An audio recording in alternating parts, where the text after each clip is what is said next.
6:30 on the nose. Welcome back. You're watching and listening to Breakfast with Stephen and Ellie. I love it when that happens, don't you? Yes, bang on. Yeah. It means we're getting our timings right. It does, for once. Now, let's have a look at today's front pages for you. And the Times says there's a month-long strike at the passport office which could cause application delays to more than 1 million travellers this summer.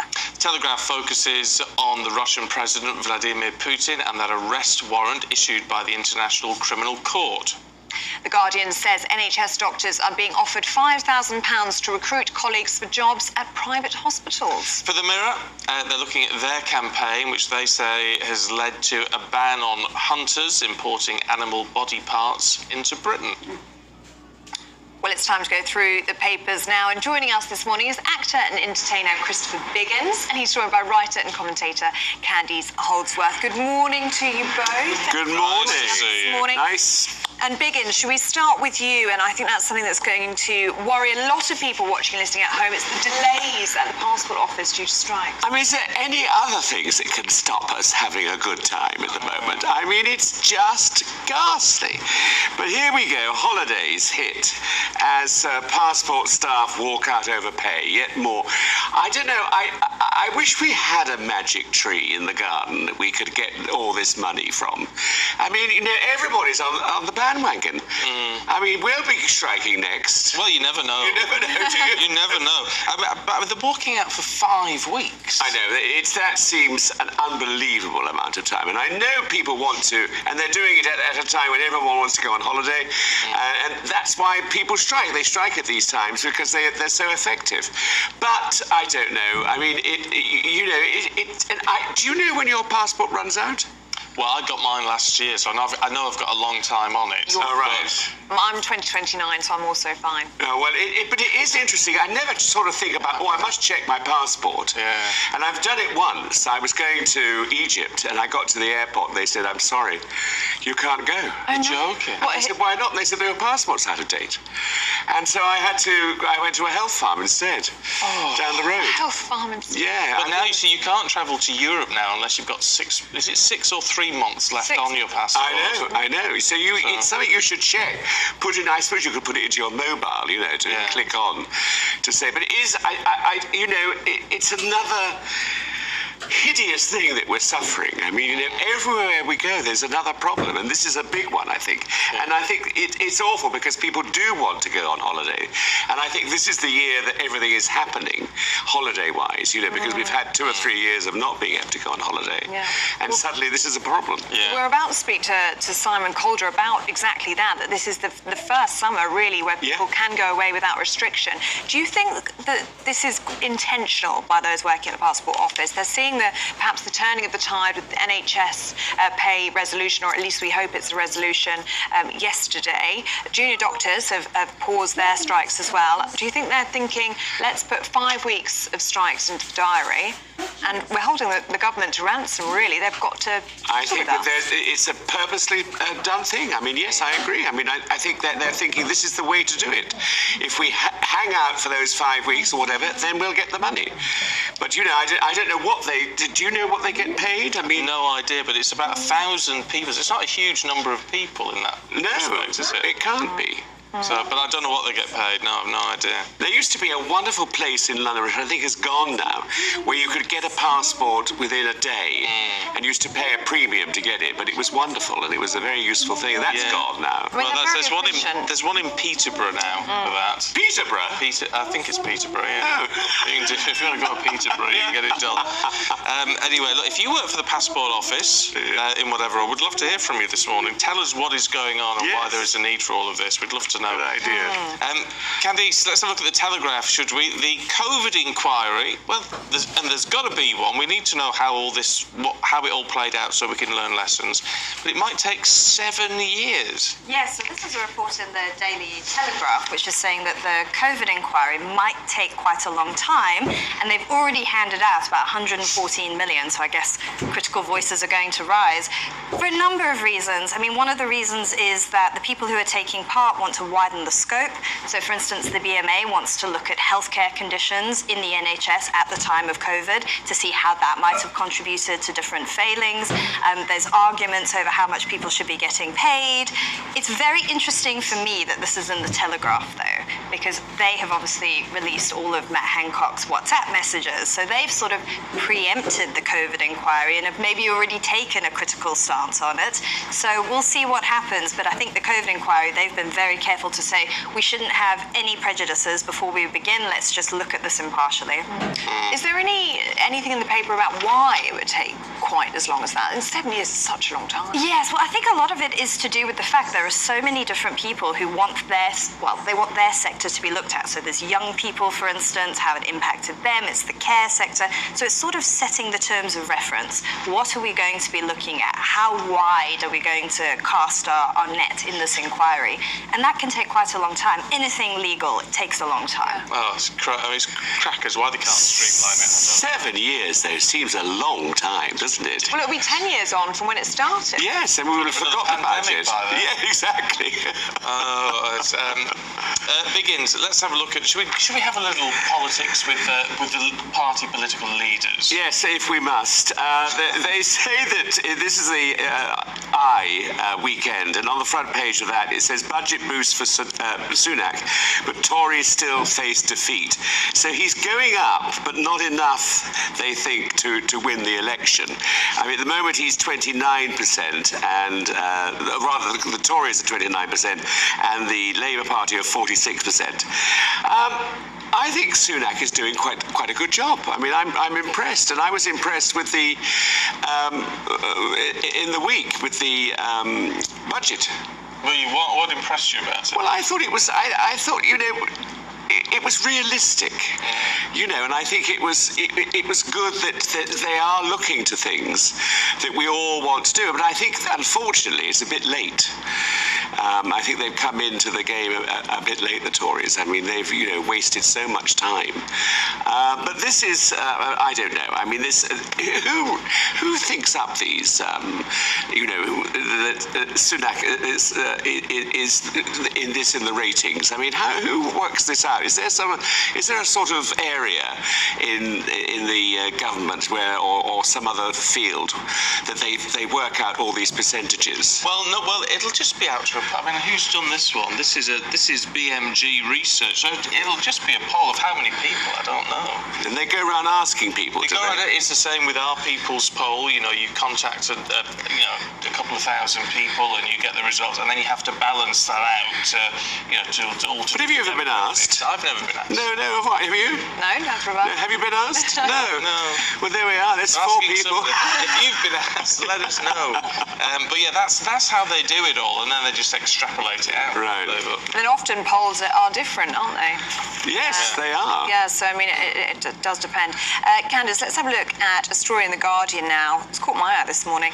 NHS doctors being offered up to £5,000 to recruit staff into private jobs. Yes, this is such an eye-catching story. Well, it's interesting. So this is looking at how private healthcare providers are offering employees sign-up bonuses, basically. If they are able to recruit doctors in certain sectors, they can earn up to £5,000 for doing so.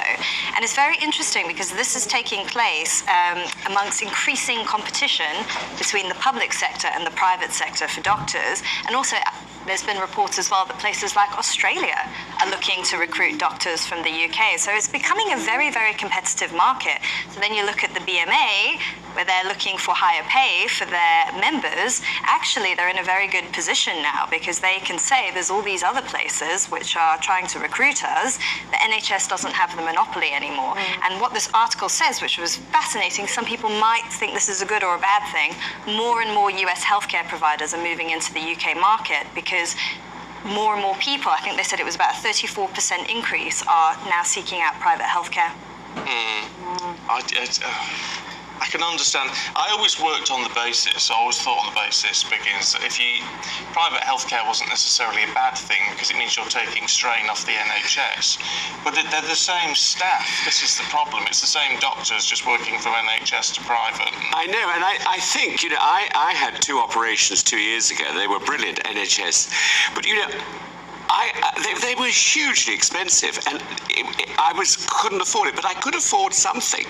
And I think you should. I think in Australia, I think they do this, where you pay if you can pay, you pay, and you pay much less than you would normally. Yeah. And I think that's good. I think the NHS is a wonderful system, but I think it's out of date. I think we can't go on taking from this. We have to put back into it the public. Yeah, well, it's a way forward. It does play into the junior doctors' hands, though, doesn't it, in terms of this strike action? Because if they can be offered 5,000 is a lot. salaries, but then on top of that, these huge salaries at private companies. Yeah. You see why they, I mean, again, it's the issue of retention, isn't it? And retaining staff. It's a massive challenge for the NHS. Talking about money, BBC licence fee is going up 13 quid a year.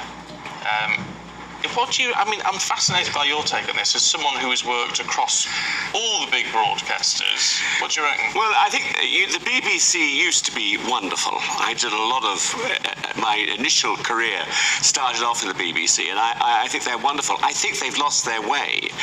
And I think nowadays, with the alternatives we have with Sky, and all the other television companies, Netflix, and we have to pay for that. I mean, it's very interesting. If you go through your accounts and you think, I must cut back, as we all do, you look at your TV expenditure on Sky and things like that. It's a fortune. Yeah. It costs, and then you've got the BBC fee.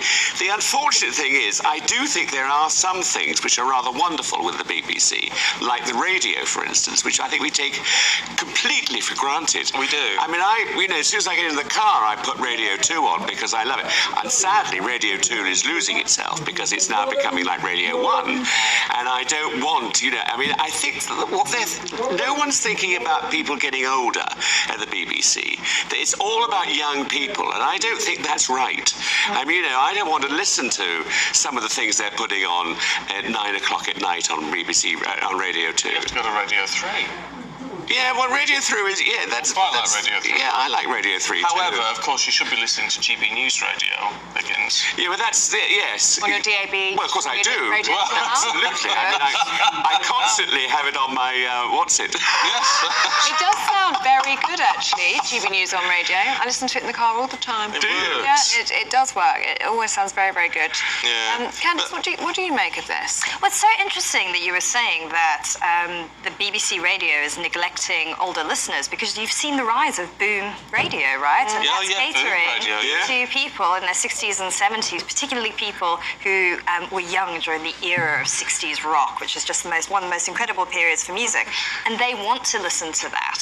And so, you're going to maybe see, with more options in the marketplace now, that kind of segmentation, that they're going to appeal to those older listeners and they're going to draw them in. So maybe it's a huge opportunity. But why are the BBC going for younger people? That's what I don't understand. I know. I mean, nothing against young people, but I do think there are a lot of us, older people, who want what you just said. That music was fantastic.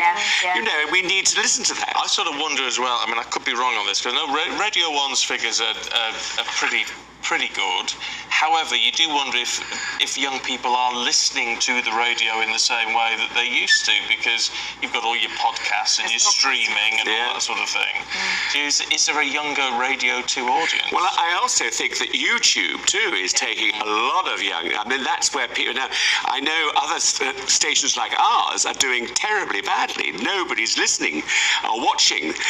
But then I was told by someone who is a very important person on that particular station, said that what they look to is YouTube, because YouTube is huge, and especially young people. Because they can listen to anything at any time they want. Well, it's streaming, isn't it? Exactly. Yeah. Do you think that it will come to a subscription service with something like the BBC? Do you think the licence fee is on its way out? Well, I think it has to be, and also to put it up at this particular juncture, I think is wrong. I mean, and they're having so many problems at the BBC. I mean, as we read every day, especially recently, and I think It's interesting. Last night was. Did you see the program last night on the charity? No. Yes, what was it? It was, I don't know. yes, the big Red Nose Day. Oh, Red Nose Day. Yes, did someone tell you in your ear? I didn't, yes, it did. I've just got a helping To be fair, I didn't know it was on yesterday. No, well, it was interesting because a lot of the best things were old Right. sketches, you know, Yeah. from years back. I mean, I don't think I think comedy now is a very interesting thing, especially at the BBC, because everyone's terrified of being funny and how far can they go. And of course, Ricky Gervais, I've been watching on YouTube, fun enough, do the awards in America, and he's outrageous. Brutal. Yeah. But he's brilliant, though, and it's wonderful, and we mustn't lose that. But there is a place, and I think a very British place, for wholesome comedy, isn't it? Which they don't really seem to make anymore. And I have to say, because you were in Porridge, weren't you, with the great Ronnie Barker Absolutely, and all that? Richard Beckinsale. Oh, I mean, Richard Beckinsale, what a loss he was. Oh, it was terrible. But you do sort of think, looking back at stuff like that, when that goes out on repeats or on Gold or whatever channels, you know, they're huge hits because that comedy never ages. No, I mean, and it is brilliant, and you know, everybody then. I remember they tried to do it again with another actor, which failed miserably. Yeah. No one has any new ideas. No one, and that is what is so sad about our business, I think, at the moment. Everybody's thinking, oh, let's take that series, which was like, for instance, they're thinking of doing another series of the hotel.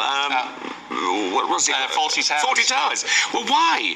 It was brilliant, and they can't recreate it, you know. I mean, it's going to be rubbish. Well, yeah, I tend to agree. They did it with, the amazing David Jason, who I have so much admiration for, but the Open All Hours thing, to me, and I know they did a couple of series of it, but for me that didn't work. No, I know, exactly. I mean, it's very difficult to find, especially now, comedy is gone, I think, because everyone's terrified of what they say. Yeah, it is challenging times ahead, isn't it, in terms of the future of the BBC? Yes, I don't think I've ever seen them face so much criticism and be under so much pressure, and it is because there's just so many more options for people now. Yeah. And it just doesn't dominate the market anymore, so it will have to adapt in some way. I think if it did offer a subscription service, it would still be popular because a lot of people still do enjoy the BBC output. They enjoy things like the music documentaries, the nature documentaries, but I just don't know how much you can fund those things if you're a subscription service rather than through a license. They just want to go back to the good old days where there were 3 channels and 2 of them were the BBC. Absolutely. Then they were doing all right. And also, I was involved in shows. We used to get 20 million viewers. Now they're thrilled, companies, if they get 3.5 million. Yeah. You know, that is a hit. I'd be thrilled with 3.5. I have to say. Delighted, We're aiming for that, though. You did. Candice, let's have a look at the Times, should we? Just a look at the banking crisis, or concerns of a banking crisis. We shouldn't overplay it. Yes. So this is a story about how British banking stocks are falling because people are worried that there's going to be some sort of contagion from Silicon Valley Bank collapsing. Credit Suisse is now in trouble, and other banking stocks, people are sort of getting a bit jittery.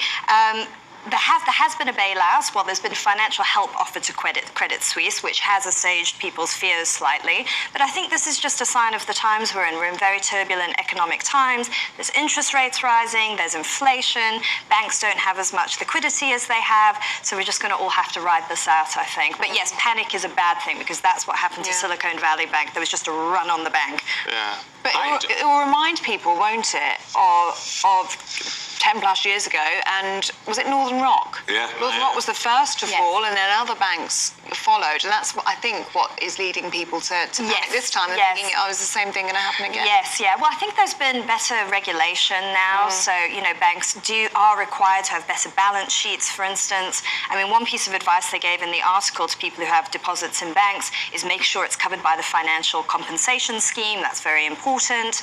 But there's a limit on that, isn't there? There is. Yes. What is it, 70,000? Yeah, it's not a lot. It's quite terrifying. It's terrifying. I think the bed bank is the best. The bed bank? Yeah. Under the mattress? Under the mattress. Don't be telling people that, Vickers. No. But I mean, it is a worry because I mean, I've obviously worked all through the 2008 business. It was terrifying. Terrifying. Collapsing. I mean, you know, we work hard enough as it is to get a little bit of money, you know, and so it's when you hear these stories, you do get a bit jittery. Yeah, of course. You do. Your money to be safe. Of course Yeah, you do. of course you do. Well, Christopher, Candice, you're going to be back with us in the next hour. Thank you very Look much. forward to that. Thank you you. very much.